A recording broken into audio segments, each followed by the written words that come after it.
हरिओम, ओम आनंद ma'am, Om Shanti ma'am, ओम ज्ञान ma'am, आप सभी दर्शकों का हमारे चैनल पर स्वागत है। आज हम लोग बीएड थर्ड सेमेस्टर के अंतर्गत मूल सुधारवादी नारीवाद के अंतर्गत मातृत्व का क्या योगदान है, क्या भूमिका है, जिसके वजह से महिलाओं के स्थिति में सुधार करते हुए उनके प्रति स्वस्थ दृष्टिकोण का निर्माण किया जा सके, इसी टॉपिक को हम लोग समझने का प्रयास करेंगे। मूल सुधारवादी नारीवाद का तात्पर्य है कि महिलाओं की बेसिक समस्याओं को दूर करते हुए उनके स्थितियों में सुधार करना तथा उनके प्रति यानी महिलाओं के प्रति स्वस्थ विचारधारा का जन्म या स्वस्थ विचारधारा को प्रचार प्रसार करना क्या कहलाता है? मूल सुधारवादी नारीवाद। यानी महिलाओं के मूल स्थिति को सुधारते हुए उनके प्रति स्वस्थ विचारधारा का निर्माण करना मूल सुधारवादी नारीवाद कहलाता है। अब इसमें मातृत्व का क्या योगदान है? बड़ी विचित्र बात यह है कि माँ के ही कृपा और प्रसाद के फलस्वरूप पुरुष वर्ग का भी जन्म होता है, स्त्री वर्ग का भी जन्म होता है। और फिर भी यह समस्या बनी है कि पुरुष वर्ग स्त्री वर्ग के सम्मान में या उनके प्रति उचित व्यवहार में कटौती करता जा रहा है या फिर उचित व्यवहार नहीं कर रहा है। बड़ी विचित्र समस्या है। तो इस बीएड के सिलेबस के अंतर्गत इस वीडियो में हम यह बताने का प्रयास करेंगे कि माँ के मातृत्व के अंतर्गत वो कौन कौन सी गतिविधियाँ हैं जो लड़के लड़कियों के पालन पोषण में संस्कार संबंधी गतिविधियाँ प्रदान करते समय माताएं अगर ध्यान दें तो समाज में स्त्री पुरुष के प्रति समानता का भाव और एक स्वस्थ विचारधारा स्त्रियों के लिए पुरुषों के अंदर विकसित किया जा सकता है। ये कौन कौन सी बातें हैं, उन्हीं सब बातों को हम इस वीडियो में डिटेल में करके समझाने का प्रयास करेंगे आपको। आइए इसी बात को सब देखते हैं। अगर हम बात करें मातृत्व, माँ के अंदर वो कौन कौन से तत्व हैं जिसके आधार पर मातृत्व कहा जाएगा। मातृत्व का अर्थ यह नहीं है कि जो पैदा करेगा वही माँ कहलाएगा, ऐसा नहीं। माँ का कुछ ऐसा व्यवहार होता है। माँ का सबसे व्यापक, सबसे पवित्र और सबसे सभ्य और सबसे सूक्ष्म और पूरे ब्रह्मांड में पूरे ईश्वर के लिए भी आदरणीय अनुकरणीय वंदनीय हो जाता है, क्योंकि माँ सदैव ज्ञान में स्थित हो तो भी अज्ञान में स्थित हो तो भी सदैव अपने पुत्र पुत्रियों के भला की, कल्याण की, विकास की, शुभकामना की, सद्भावना की हमेशा वो प्रयास करती रहती है। कर्मों से, भावनाओं से, प्रेम से, आदर से, राग से, द्वेष से, अर्थात माँ अपने आप में चाहे जो हो लेकिन पुत्र पुत्रियों के लिए सदैव एक ममत्व लिए रहती है जिसमें सदैव उसकी कल्याण की भावना बनी रहती है। यही कारण है कि माँ के आगे ईश्वर भी नतमस्तक हो जाता है। सामने माँ उपस्थित हो तो संत भी अपने माँ के आगे सर झुका के चरणों में अपना सिर रख देता। माँ का ही एक ऐसा रूप होता है जो अपने पुत्र पुत्रियों के लिए कल्याण का मार्ग, हर तरह से उनके भलाई का मार्ग खोलने का या बनाने का प्रयास करती है। आप ये भी याद रखिएगा कि माँ ही एक ऐसी होती है जो संसार में किसी भी अवस्था में अपने पुत्र पुत्रियों को त्यागती नहीं है। माँ का एक ऐसा, और ये कुछ ऐसी माताएं होती हैं संसार में जिनके पुत्र पुत्री पूरे संसार के ही कल्याण के काम आते हैं। तो माँ की महिमा वेद, पुराण, व्यवहार, साहित्य इत्यादि में अनेकों रूपों में गाया गया है। तो माँ एक व्यवहार है। उन्हीं सब बातों को ध्यान में रखते हुए मैं यह बताने का आपको प्रयास करूँगा कि मातृत्व के अंतर्गत किस प्रकार से माताएं पालन पोषण में किन किन बातों का ध्यान रखें तो महिलाओं की मूल स्थिति को यानी उनके जो मूल में समस्या है उसे दूर करते हुए उनमें सुधार किया जा सकता है और उनके प्रति एक स्वस्थ विचारधारा का निर्माण भी किया जा सकता है। उसी बातों को हम लोग इस वीडियो में देखेंगे। आते हैं, देखते हैं। अगर हम मातृत्व की बात करें तो माँ द्वारा संस्कार में या संस्कारों में दिया जाने वाला वह तत्व या वह व्यवहार या वह गुण या वह क्रिया, यानी माँ द्वारा संस्कारों में दिया जाने वाला वह तत्व, वह व्यवहार या वह गुण या वह क्रिया जिसके फलस्वरूप बालक बालिकाओं में या बच्चों में मानवता के मूल्य का विकास हो या अच्छाई के महत्व का विकास हो या मानवता या अच्छाई के गुण और व्यवहार का विकास हो, तो उसे हम क्या कहते हैं? मातृत्व। उसी को हम क्या कहते हैं? मातृत्व। यह प्रकृति एक माँ की तरह है जो सदैव देती रहती है। इसीलिए प्रकृति के अंदर जो कुछ भी तत्व विद्यमान है, हमारे शरीर में जो 5 तत्व हैं वो तो है ही है, इसके अलावा भी जो तत्व विद्यमान है उसका हमें आदर करना चाहिए। जितना ज़रूरी हो उतना ही उपयोग करना चाहिए। प्रकृति में प्रदूषण नहीं फैलाना चाहिए, क्योंकि प्रकृति हमें सदैव देती है। नदियाँ सदैव हमें देती हैं, गाय माता सदैव हमें देती हैं, जानवर सदैव हमारे लिए है, वृक्ष भी हमारे लिए है। इसलिए जो दाता के रूप में है और हमारे जीवन के हर रूप में वह दे ही रहा है, कल्याण का काम हो हमारे लिए कर ही रहा है, वो सब माँ के रूप में होते हैं।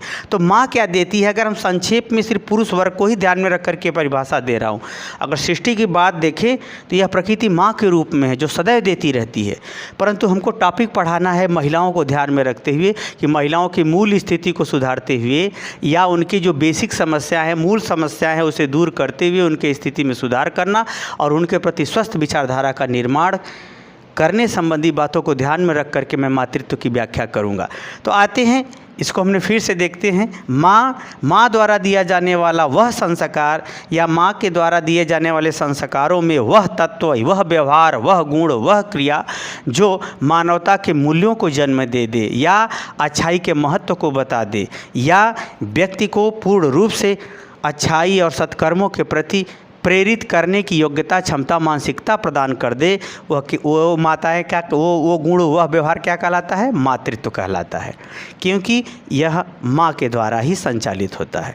अब मातृत्व के अंतर्गत वो कौन कौन से तत्व हैं, व्यवहार हैं, गुण हैं या क्रिया हैं जिसमें अगर माताएं ध्यान दे दें तो बालकों में और बालिकाओं में उन सभी गतिविधियों या गुणों का विकास हो जाएगा, जिससे महिलाओं की मूल स्थिति को, मूल समस्याओं को दूर करते हुए उनकी स्थिति में सुधार किया जा सके और उनके प्रति स्वस्थ विचारधारा का निर्माण किया जा सके। वो कौन कौन से तत्व, गुण, व्यवहार हैं उसको हम लोग क्रमशः देखते हैं।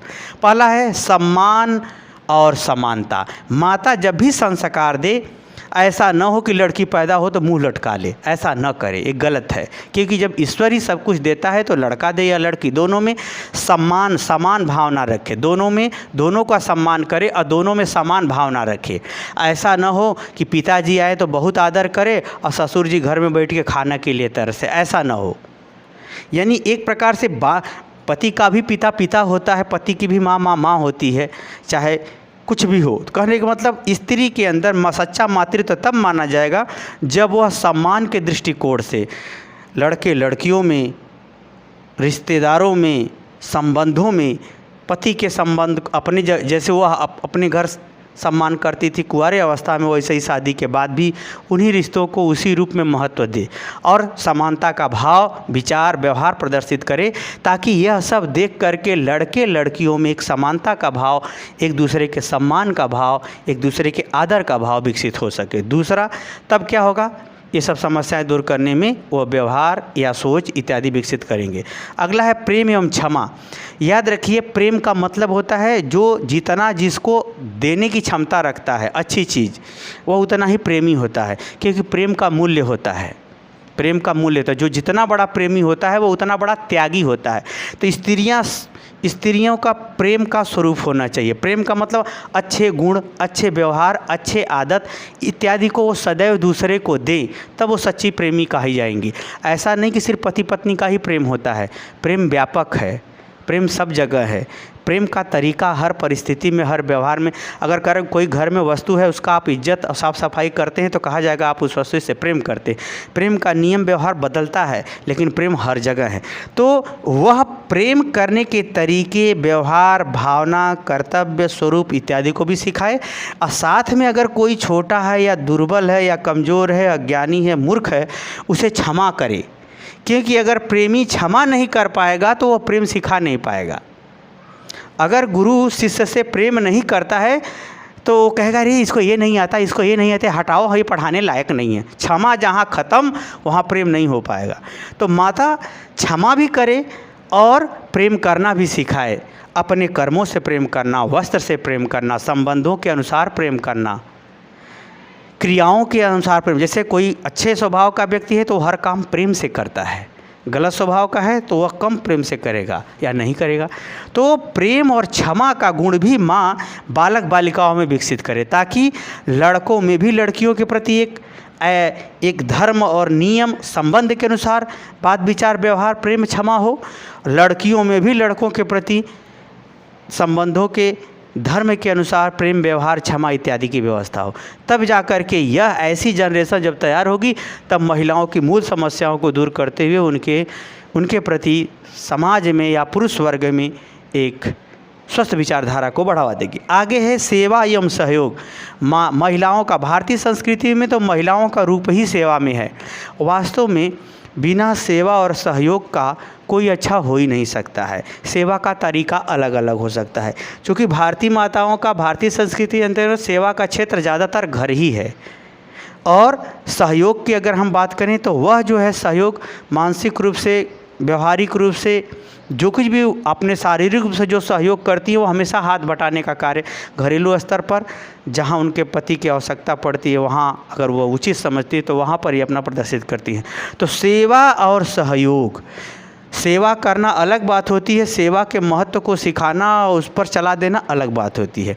तो माताएं जब सेवा और सहयोग की भावना, आदत, स्वभाव अपने बालक बालिकाओं में डाल देंगे, तब जो है वह एक दूसरे का सम्मान करेंगे और एक दूसरे को अच्छा व्यवहार और आदर देते हुए वह कर्म के महत्व को समझेंगे, रिश्ते के महत्व को समझेंगे। इस प्रकार से स्वस्थ नारीवाद को बढ़ावा या भावनाओं का विकास लड़के लड़कियों में किया जा सकता है और अच्छे समाज का जन्म। अगला है अच्छी आदत या सहिष्णुता। जैसे एक होता है ना कि स्नान करना, सवेरे स्नान करना, समय से पूजा करना, समय से पढ़ना, वो आदत है एक। अच्छी आदतों को ही क्या कहा जाता है? सहिष्णुता। गुरु चाहे जैसा हो आदर देना। कुल मिला के हम ये कहें कि रिश्तेदार नातेदार चाहे अच्छे हों चाहे बुरे, उनको आदर देना, अच्छे प्रवृत्तियों का संस्कार देना, आदत देना, एक चलन या व्यवहार में उतार देना, ये क्या कहलाता है? सहिष्णुता। ये माँ जब करेगी तभी पुत्र पुत्रियों में आएगा। माँ अगर पुत्र पुत्रियों में इस प्रवृत्ति को लेकर के भेदभाव करती है तो वह भेदभाव वाला ही व्यवहार प्रदर्शित करेगा। ऐसा न करे, तब जा कर के वह स्वस्थ समाज के अंतर्गत महिलाओं के प्रति स्वस्थ विचारधारा को बढ़ावा दे सकते हैं। अगला ब्रह्मचर्य या पवित्रता। अगर हम ब्रह्मचर्य की बात करें तो जैसे लड़का या लड़की कुंवारे अवस्था में है, शारीरिक रूप से शुद्ध है, उसका कोई संबंध नहीं है अपने कर्मों से, अपने धर्म के अनुसार वह अपना जीवन जीता है, तो वह ब्रह्मचर्य है। उसी तरह से शादी के बाद अगर एक स्त्री सिर्फ अपने ही पति से संबंध रखती है, पुरुष सिर्फ अपने पत्नी से ही संबंध रखता है, तो उसे कहा जाता है ब्रह्मचर्य। वो भी गृहस्थ आश्रम का ब्रह्मचर्य कहा जाता है। तो पति पत्नी या स्त्री या माँ जितने ही पवित्रता के साथ ब्रह्मचर्य का जीवन गृहस्थ आश्रम में बिताएगी, उतना ही लड़के लड़कियों का आत्मनियंत्रण, संबंधों के प्रति महत्व, उसका कदर और ज़्यादा सीखेंगे। जब और ज़्यादा सीखेंगे तो बेटा होगा तो महिलाओं के प्रति सीखेगा, लड़की होगी तो लड़कों के प्रति सीखेगी, तो इस प्रकार से, या अपने पति के प्रति सीखेगी। तो इस प्रकार से क्या होगा? एक पवित्रता का व्यवहार पारिवारिक संबंधों के अंतर्गत प्रगाढ़ होगा, दृढ़ होगा, सही होगा, व्यवस्थित होगा। तो ये सब भी गुण बालक बालिकाओं में संस्कारों के माध्यम से अगर माँ डाले या सिखाए या उसके मर्यादाओं को स्थापित करे तो क्या होगा? महिलाओं की मूल स्थिति में सुधार और उनके प्रति स्वस्थ विचारधारा का जन्म होगा। आगे है संयम एवं शिक्षा। संयम का मतलब होता है एक संयमित जीवन जीना, कि सुबह इतना बजे उठेंगे, इतना बजे भोजन इतना बने, ये उसी तरह से इतना बजे पूजा करना है, इतना बजे पाठ करना, इतना बजे ये सेवा करनी है, ये नाश्ता देना है, यानी पूरा एक रूटीन भरा जीवन, संयम। और संयम यानी एक संयमित होकर के, नियंत्रित होकर के, व्यवस्थित होकर के जो कुछ भी घर में, समाज में, व्यवहार में सिखाना है अच्छी चीज़ों को, वो सब भी अगर माताएं ध्यान दे करके सिखाएंगी तो लड़कियों का लड़कों के प्रति यानी पुरुष वर्ग के प्रति, लड़कों का लड़कियों के प्रति या महिला वर्ग के प्रति एक अच्छी भावना, एक अच्छे संस्कार, एक अच्छे संवेग, एक अच्छे व्यवहार, एक अच्छे क्रिया, एक अच्छे आदत और स्वभाव का विकास होगा, जिससे एक स्वस्थ समाज विकसित होगा। यह सब काम माता ही द्वारा संभव है, क्योंकि प्रारंभिक अवस्था में संस्कार की सबसे ज़्यादा प्रभाव, संस्कार के अंतर्गत सबसे ज़्यादा प्रभाव माता का ही होता है। अगला है भावनात्मक सौंदर्य। भावनात्मक सौंदर्य बहुत महत्वपूर्ण होता है। भावनात्मक सौंदर्य का मतलब ये होता है जैसे किसी के दुख में दुखी होना और सुख में सुखी होना, ये भावनात्मक सौंदर्य है। लेकिन जो आदमी गंदे होते हैं वो दूसरे के दुख में सुखी होते हैं और दूसरे के सुख में दुखी होते हैं। अर्थात भावनात्मक सौंदर्य माता सिखाए कि सच्ची भावनाओं से किस तरह से कर्म करते हैं, सच्ची भावनाओं को किस तरह से व्यक्त करते हैं, सच्ची भावनाओं की बोली भाषा क्या होती है, सच्ची भावनाओं के कर्म सहयोग सहानुभूति क्या होती है। इन सब सारी बातों को अगर माता सिखाती है तो एक प्रकार से उसके अंदर भावनात्मक सौंदर्य का विकास करती है। वास्तव में जो भावनाहीन होते हैं, चाहे लड़के हों चाहे लड़की, चाहे कोई माता ही ऐसी क्यों न हो, जो भावनाहीन होते हैं वह हिंसक पशु के समान होते हैं। वह ज़्यादातर दूसरे को अपमानित करते रहते हैं और दुख ही देते रहते हैं। तो भावनाहीन होना एक प्रकार से मनुष्य के रूप में जानवर जैसा होना ही होता है। तो माताएं, अच्छी माताएं जो होती हैं वो भावनात्मक सौंदर्य को सिखाएं ताकि लड़के लड़कियों में एक दूसरे के प्रति, एक दूसरे स्त्री पुरुष वर्ग के प्रति अच्छी भावनाओं का विकास हो सके। तब जो है एक स्वस्थ समाज का निर्माण किया जा सकता है। अगला है कर्मनिष्ठा। कर्म के प्रति निष्ठा, कर्म के प्रति जिम्मेदारी उठाना, कर्म को सहर्ष उसके चुनौती को स्वीकार करने वाली क्षमता, समझ, योग्यता माता देती है। तो माता लड़कों को भी कर्मनिष्ठ बनाए, लड़कियों को भी कर्मनिष्ठ बनाए। ऐसा नहीं कि लड़का काम को टाले, लड़की काम को टाले तो माता लगे छिपाने, पति से समाज से छिपाने लगे। नहीं, क्योंकि अगर माता बुराई को छिपाएगी तो बच्चे सीख नहीं पाएंगे। तो ऐसी अवस्था में माता को क्या करना चाहिए? कर्मनिष्ठ, दायित्व को उठाओ, जिम्मेदारी से उठाओ, समय से पूरा करो। यह सभी योग्यता क्षमता अगर लड़के लड़कों में विकसित की जाए तो दोनों कर्मनिष्ठ होंगे और कर्म करने वाले के बस में समाज, संसार, भगवान सब होते हैं। क्योंकि कर्म से ही फल की प्राप्ति होती है। कर्म किसी फल को बताता है और फल को प्राप्त करने की इच्छा ही उसे कर्म कराती है, जिसके वजह से वह सफलता तक पहुंच जाता है।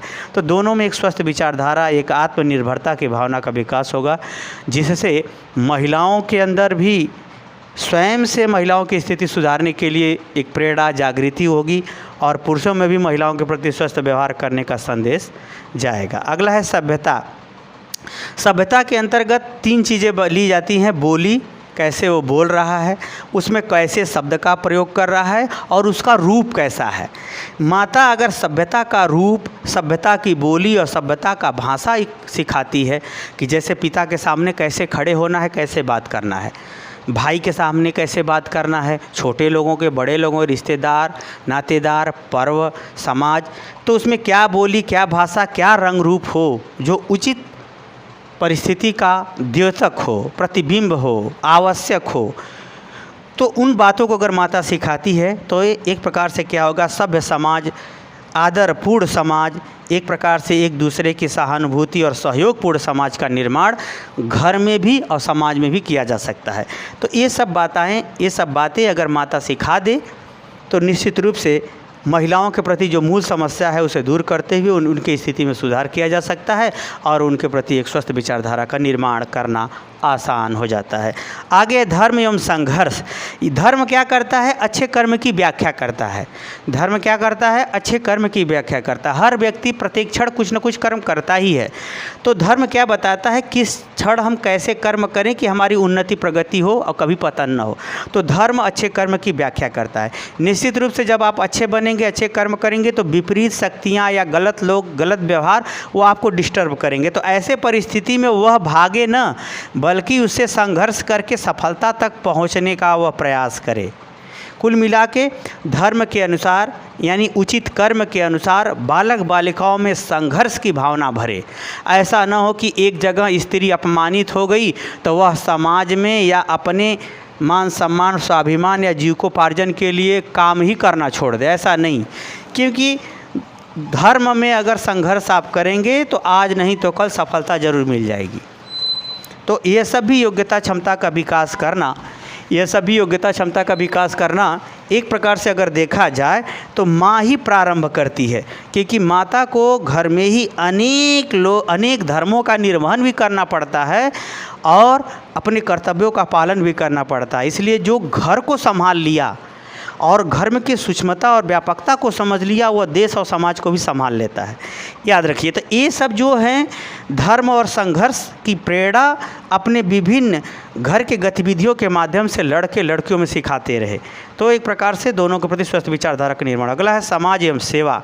याद रखिए, ऐसा नहीं कि समाज व्यक्तियों से बना है, समाज व्यक्तियों से बना है। तो इसका अर्थ नहीं कि व्यक्ति निकल जाएगा तो समाज समाप्त हो जाएगा, नहीं, समाज बहुत व्यापक होता है।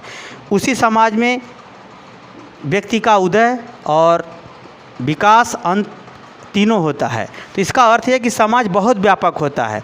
तो ऐसा न करें कि माता कि हमसे क्या मतलब समाज से, हम अपना देखेंगे, हम जो चाहेंगे वो करेंगे, समाज हमको खिलाता है क्या। ये जानवरों की भाषा है, क्योंकि समाज में ही हमारी प्रशंसा है, समाज में भी हमारी इज्जत है, समाज में ही हमारा पैसा है, समाज में ही हमारा ऐश्वर्य है, समाज में ही हमारा सुख सुविधा व्यवहार है। तो समाज के साथ ऐसे कर्मों, ऐसे व्यवहारों को सिखाए जो समाज में स्वीकृत हो और समाज के प्रति सेवा भी करे, क्योंकि समाज एक सामूहिक व्यवस्था को जन्म देता है, एक नियम को जन्म देता है, उसकी सेवा करे, उसके अनुसार व्यवहार करे। आगे सुरक्षा। महिलाएं मान सम्मान की सुरक्षा रखती हैं का ध्यान रखें, धन के सुरक्षा का ध्यान रखें, सम्मान की सुरक्षा का ध्यान, धन के सम्मान की सुरक्षा का, संबंधों की सुरक्षा का ध्यान रखें। तो ये सब ध्यान रखेंगी अगर माताएं, तो ये सब बातों बालक और बालिका भी सीखेंगे, जिसके कारण से एक स्वस्थ विचारधारा, एक सतर्कता भरा विचारधारा और व्यवहार सीखने को मिलेगा, जिससे क्या होगा, समाज में बुराइयां कम होगी और स्त्रियों के प्रति स्वस्थ विचारधारा का निर्माण। अगला है न्याय एवं शांति। याद रखिए, न्याय या इसका अर्थ है समस्याएं, रुकावटें आती रहेंगी, बाधाएं आती रहेंगी, तो उस परिस्थितियों में किस प्रकार से न्याय करें, शांतिपूर्ण ढंग से किस प्रकार से न्याय करें, शांतिपूर्ण ढंग से किस प्रकार व्यवहार करें, शांतिपूर्ण ढंग से किस प्रकार नियंत्रित करें, जो वर्तमान और भविष्य के लिए भी उचित हो। ऐसे व्यवहार, ऐसे क्रियाकलाप को सिखाना, समझाना भी क्या है, मातृत्व का गुण होता है, मातृत्व का गुण होता है, जिसके फलस्वरूप समाज में महिलाओं की मूल समस्याओं को या मूल कमियों को दूर करते हुए उनकी स्थिति में सुधार किया जा सकता है और उनके प्रति स्वस्थ विचारधारा का निर्माण किया जा सकता है। ये सब बातें अगर आप ध्यान से समझेंगे तो एक IAS बनना और एक अच्छी माँ बनना दोनों बराबर होता है, दोनों बराबर होता है। और याद रखिए कि जितने भी महान संतान संसार में पैदा हुई, चाहे दार्शनिक, चाहे धर्म के क्षेत्र में, चाहे अध्यात्म के क्षेत्र में, चाहे वह भगवान के अवतार के क्षेत्र में, सब महान माताओं ने घर में ही सारे नियम धर्मों का उचित ढंग से, व्यवस्थित ढंग से, न्यायपूर्ण ढंग से, न्यायपूर्ण मर्यादा और क्रियाकलाप के ढंग से पालन करके ही गृहस्थ आश्रमी महिलाओं ने ही पैदा किया है। इसलिए ऐसा मत समझिएगा कि जो जितना पढ़ेगा वह उतना ही अच्छी माँ बनेगा, ऐसा नहीं। अगर ऐसी बात होती तो IAS महिलाएं कितनी हैं, लेकिन IAS महिलाओं में माँ के नाम पर किसी की पूजा नहीं होती। अरे वो ईमानदार हैं भी कि नहीं, इसका भी कोई प्रमाण नहीं है। ईमानदारी के नाम से आज तक हम 10 IAS अधिकारी खोज रहे हैं, चाहे महिला हो चाहे पुरुष, आज तक किसी ने नहीं बताया। जन सामान्य में ऑफिशियल लेवल पे जाएंगे तो जितने हैं रोज़ ऑफिस से जितना काम हो सब तो गिनाई देंगे, लेकिन वो नहीं, सामान्य जनजीवन में अभी तक कोई नहीं बताया। तो एक अच्छी माँ बनना एक अच्छे IAS से ज़्यादा अच्छी होती है। इसलिए मातृत्व बहुत बड़ा गुण है, जिसमें संसार, जिसमें भगवान भी समाया हुआ है या उसके आगे नतमस्तक है। तो जितना भी मातृत्व के अंतर्गत मैं समझता रहा, उन सब बातों को अगर माताएं बालक बालिकाओं में प्रेषित करती हैं, सिखाती हैं, संस्कार देती हैं, उस ढंग पर विश्वास और व्यवहार देती हैं, तो निश्चित रूप से लड़के और लड़कियों के द्वारा समाज में महिलाओं की मूल समस्याओं को दूर करते हुए, उनकी स्थितियों में सुधार करते हुए महिलाओं के प्रति स्वस्थ विचारधारा को जन्म दिया जा सकता है। मुझे उम्मीद है कि इस टॉपिक को आप समझ गए होंगे। समझ गए हैं तो कमेंट बॉक्स में ज़रूर बताइए। साथ ही मेरे चैनल को लाइक, शेयर, सब्सक्राइब भी कीजिए। हरिओम।